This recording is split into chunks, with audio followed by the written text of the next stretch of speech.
Hello there, and it's good to have you with us today because we're going to take a look at America's most prestigious award for valor, the Medal of Honor.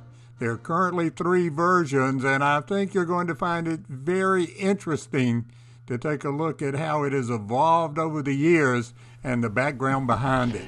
Hello and welcome to Veterans Medals Workshop. I'm glad you're here with us today because we have an incredibly interesting show.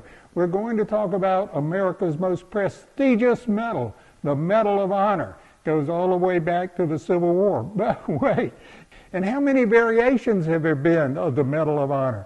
1, 2, 3, 4, 5, 6, 7, 8, 9, 10, 11, more? Who knows? No, we do know, and you're going to find out today.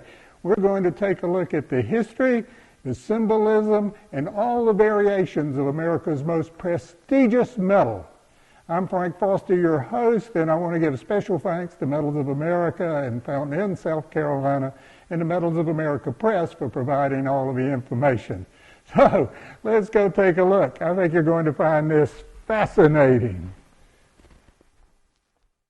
The Congressional Medal of Honor, referred to universally as the Medal of Honor in all the awards manuals and uniform regulations, was born in conflict and steeped in controversy during its early years, finally emerging along with Great Britain's Victoria Cross as one of the world's premier awards for bravery. The Medal of Honor comes in 3 forms: Army, Navy, and Air Force, and all 3 medals represent our country's highest reward for bravery. Today, there's only one set of directives governing the award of this, the highest of all U.S. decorations. So, how did the Medal of Honor evolve from its 1862 format to the way we see it today? Let's go back to the beginning. I'll walk you through the Army Medal of Honors, I'll walk you through the Navy Medal of Honors, and then the Air Force Medal of Honors. The United States, which had really given very little thought to decorations and awards prior to the Civil War, in fact, the uniform of the Army and the Navy was probably the plainest in the world. Now the soldiers and sailors became the focal point of attention. In this spirit that a bill was introduced into the Senate to create a Navy Medal of Honor. It passed and was approved in December of 1861. It established the Medal of Honor for enlisted men of the Navy and Marine Corps, the first decoration formally authorized by the American government to be worn as a badge of honor. Action on the Army Medal was started 2 months later, in February of 1862. The original design of the Medal of Honor in 1862 was by William Wilson and Sons of Philadelphia, Pennsylvania, and I'll give you some great information on where that design element came from. The 5-pointed star element of the medal was very similar. The real difference was in the hangers used for the ribbon suspension. The Army used an eagle as its hanger to transition between the ribbon and the medal, and the Navy employed a gold rectangular frame which was superimposed a gold star, both pieces supporting a golden anchor. Both the Navy Medal of Honor and the Army Medal of Honor shown here is a 5-pointed star with the standing figure of the goddess Minerva surrounded by a circle of stars which represented the number of states in the Union at the start of the Civil War.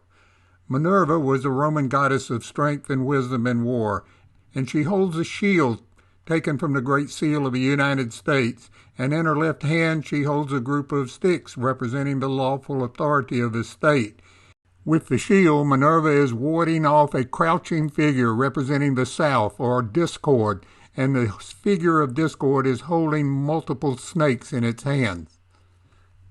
So, where did the Philadelphia firm come up with the idea of this design? Let's go back to the end of the Revolution and I'll show you. When Benjamin Franklin was stationed in France as America's ambassador during the Revolutionary War, he was sent a report of the Yorktown victory and asked to design a monument to recognize that victory. Instead, he proposed a medal depicting the United States as the infant Hercules in a cradle. The infant representing America is shown strangling 2 snakes representing the Battle of Saratoga and the Siege of Yorktown. Above him, France, personified as Athena or Minerva, would act as his nurse and mentor. The design The design by Louis XIV's royal engraver Austin Dupree was to make sure that France would be seen as the protector of the infant by fighting the British lion who is pouncing at the child. As you'll notice, the shield is decked with the lilies of France. This was America's most famous Revolutionary War medal, and when it came time to design the Medal of Honor in 1861, it's clear where the designers went for inspiration. Minerva, holding a shield, banishes discord, the South, who holds two snakes. Even today, the Army's Medal of Honor features a head of Minerva, goddess of war.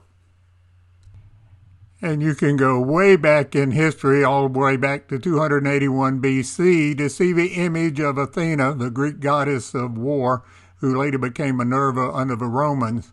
Ancient coin on your left shows Athena, and you can tell where the French royal engraver took his imagery from and moved it over to his medal, and where the Philadelphia jeweler got his imagery. But the first problem that arose in the years following the Civil War was that many veterans organizations and other patriotic societies adopted membership badges and insignia which were thinly disguised replicas of the Medal of Honor. Here's an example of the Grand Army of the Republic Reunion Medal, and you can see what I mean.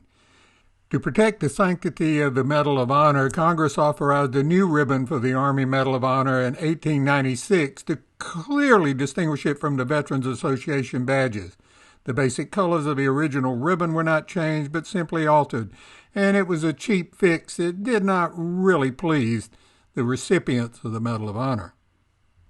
Unfortunately, the Army Medal of Honor continued to be widely copied and its design criticized. So in April 1904, a new design was approved. Oh, by the way, that new design came from Paris. In addition to the new medallion, the redesigned award was suspended from the now familiar light blue moire ribbon, symbolic of loyalty and vigilance, and contained the 13 embroidered white stars representing the 13 original colonies. This new version of the Medal of Honor is a design that is still used to the present day. The only change that has been made since its adoption in 1904 is the suspension, which was modified in 1942 from a pin-on breast ribbon to a neck ribbon, as shown on the right. The current Army Medal of Honor is a 5-pointed gold-finished star point down with each point ending in a trefoil. Every point of a star has a green enamel oak leaf in the center, and a green enamel laurel wreath surrounds the center of the star, passing just below the trefoil.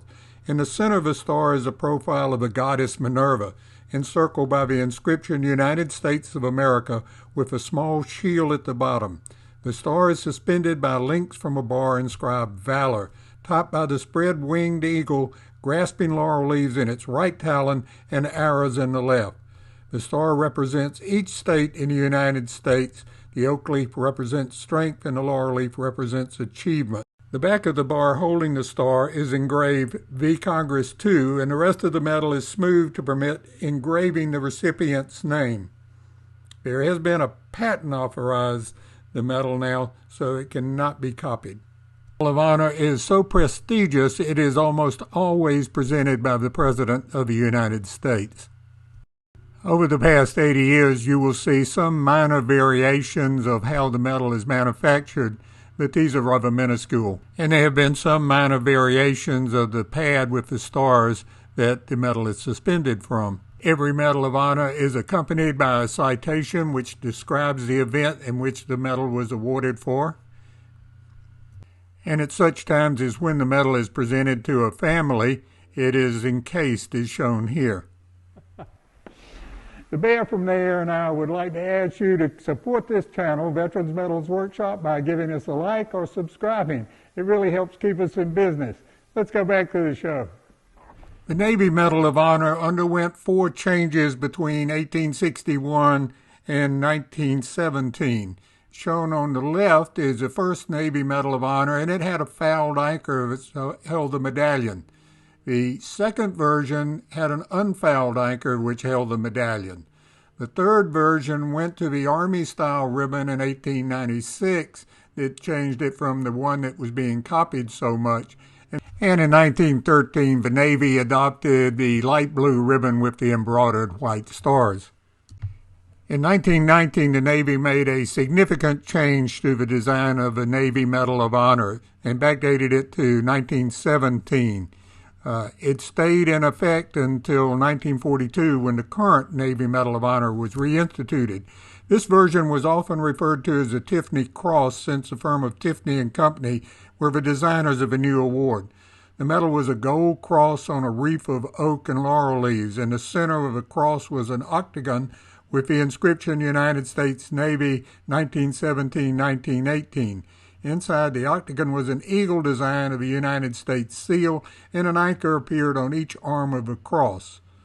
In this photograph, Captain Boone, who received the Navy Medal of Honor in World War I, is seen wearing the Tiffany Cross hanging from a suspension ribbon around his neck. In August of 1942, Congress readopted the original Civil War-style five-pointed star, adding a neckband of light blue and an 8-sided pad charged with 13 white stars. Although there have been some minor modifications made to the neck ribbon and pad, and I'll show you some Army examples of that in the interim, the award is adopted in 1942, is basically identical to the Navy Medal of Honor design used by the Navy and Marine Corps today. I hope you've been counting because we've now covered 10 variations of the Medal of Honor up to today. And if you take a look at the Air Force, which was originally the Army Air Force, the Air Force did not become a separate service until 1947. So for World War I and World War II, and actually up through the Korean War, all members of the Air Force who were awarded the Medal of Honor received the Army version of the Medal of Honor. But it was not until 1960 that Congress authorized the Air Force Medal of Honor. The medal is officially described as a wreath of laurel in green enamel, a gold finish five-pointed star, one point down, tipped with trefoils, and each point containing a crown of laurel and oak on a green enamel background. 34 stars surround the profile of the head of a Statue of Liberty, and the star is suspended by a connecting bar and a pinned hinge from a trophy consisting of a bar inscribed with the word Valor above an adaptation of a thunderbolt. The bar is suspended from a pale blue silk neck ribbon behind an elongated square pad in the center. The star is a replica of a design originally adopted by the Navy and the Army. The profile taken from the Statue of Liberty represents the ideals for which the United States is known throughout the world. The thunderbolt is taken from the Air Force coat of arms and distinguishes the medal as an Air Force decoration. The medal, as you might notice, is 2 inches overall in height and 2 1/16 inches in width, making it larger than either the Army or the Navy Medal of Honor. The reverse is plain, providing space for the name of the recipient. Colonel Bud Day, a United States Air Force colonel and a pilot who served during World War II, the Korean War, and the Vietnam War, including 5 years and 7 months as a prisoner of war in North Vietnam, was the recipient of the Medal of Honor and the Air Force Cross. As of 2013, he was the only person in the world to ever been awarded both of these decorations. Thank you for joining us today for our show on America's most prestigious medal, the Medal of Honor, and all the variations of it and the symbolism that goes on it. And I hope you enjoyed it as much as we enjoyed presenting it to you. And don't forget, we have all kinds of other great shows on Veterans Medals Workshop, and I hope you'll look at them. And by the way, if you enjoy this, please give us a like, even better subscribe. It'll keep us on the air. Until next time, thanks for joining us at Veterans Medals Workshop. See you later.